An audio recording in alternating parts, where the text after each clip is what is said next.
right? Vitamin D is the best. I know I need to bring her inside before she do poops on me because these things poop like clockwork. To Graham, hi to the fam. Say hi. Hello and welcome back to my very first video. So this mainly is just a chit chat or whatever you want to call it, but I'm going for more of like that podcast vibe without the podcast like editing and programming and stuff like that. But this is just to get, a little fixated with me, if that's the right word to use. So, long story short, I do live in the country and I was forced here without a say. If you think I'm a little weird, I am because I have little bunny ears on and I do weird things with bunny ears. I'm just playing. I'm not playing. But let me tell you a little bit about myself. I live in the country. I was taken here by my lovely husband against my will. I'm a tad dramatic, but yes. So we moved out here to the country. I want to say about I feel like 4 years. I feel like I'm giving it more years than it should be. And I was really not feeling it. I was a city girl.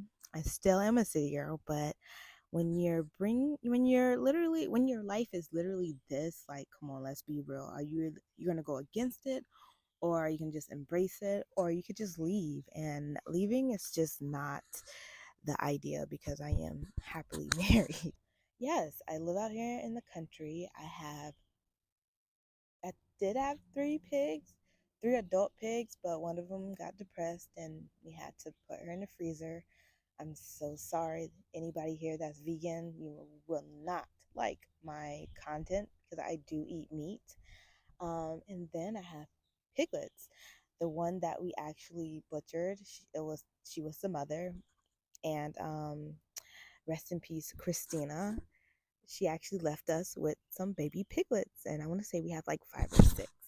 I'm just making sure my mic is still on.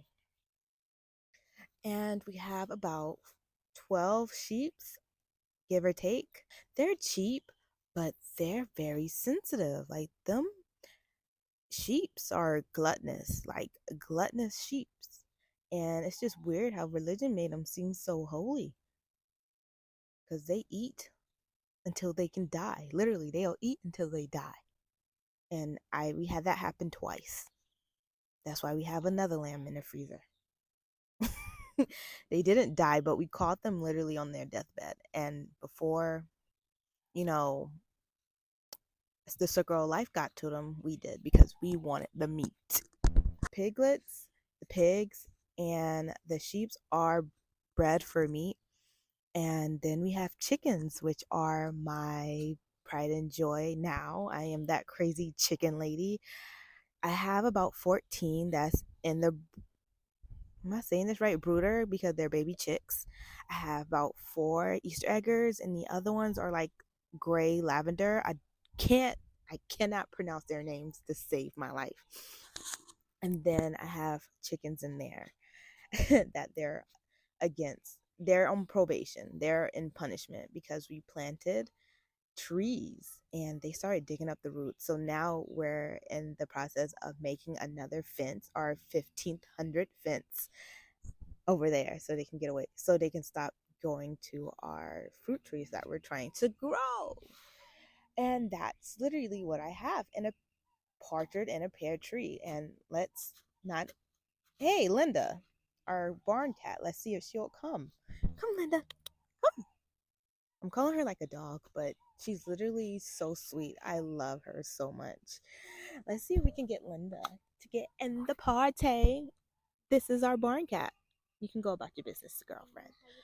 And we're literally living the whole like homesteading lifestyle. The one thing that made me realize that life is too short to like, quarrel about where you live is the fact that I got into a really bad car accident 2 years ago, and it was pretty bad. It left me with scars, and just not mental scars, but like physical scars. And it was just so sweet how literally the whole town, not even the whole town. Let me tell you something. I'm very dramatic. Um, Literally, the people that were driving literally stopped to help me and my kids, and I feel like that was the most sweetest thing ever. Like they literally took them out the car, and I want to say that was phase one of me accepting where I live because I was a bitch when I first came here because I'm like, I do not want to be here. You guys are not going to make me wear cowboy boots, which I wear cowboy boots. I was just very nonchalant, like not salon. That's the wrong word, but like so like rebellious about being here. Like, am I still my authentically myself? Yes, I still do weird things. I dress up, put bunny ears on. Just me. And to be honest, a lot of people gravitate to me just because I'm just me. And I feel like that's the best way to go. Is just be authentically you, but also be open to other things. Because this world is full of like great Easter eggs and eggs that you can just open and find things in and have jelly beans. Then my second phase of embracing where I live is that I lost my grandma to cancer. I want to say last year, 3 months ago, around Christmas. Can you pick that up, please? Because literally it's spilling. And she was literally born and bred in the country. She planted peas in the name of her because that's what she did. And they're growing. They're in my garden bed right now, actually. And I was like, because every time, honestly, when I talked to her, and she was a bit much, um, but every time I talked to her, she was just always so fascinated of what me and my husband are building over here.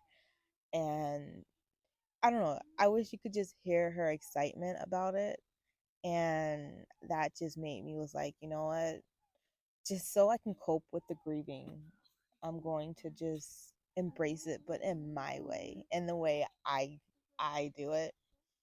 Um, so yeah, so this is me embracing it, actually doing a chit chat with you and introducing myself to you. Get the cat out the water with you outside.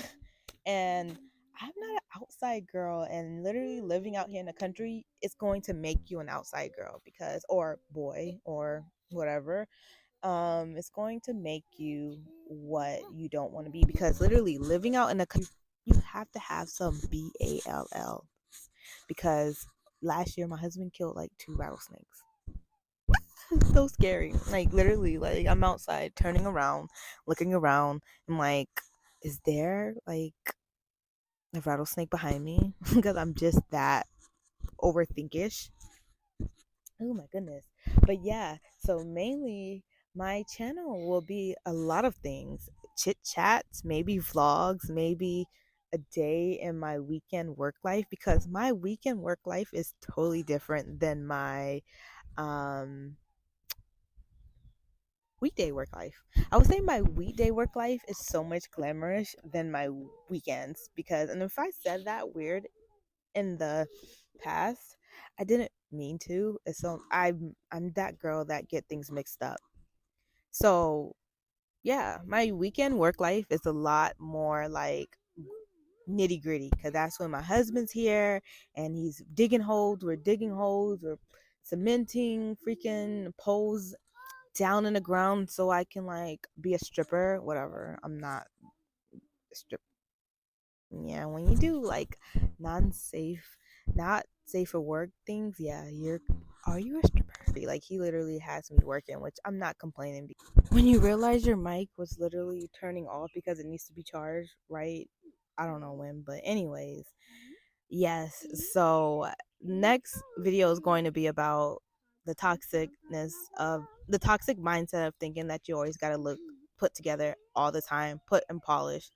I feel like there's stages and you always don't have to look put and polished because I don't look like this every day. um yeah, my mic is about to die, so hold on.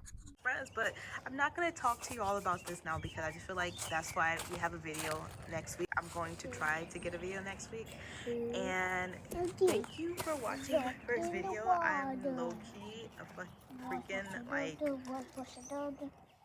tweaker for real. Like I tweak really hard, and when I talk fast I'm nervous, and I was nervous. But thank you for being kind, and we'll see you next time. Bye-bye.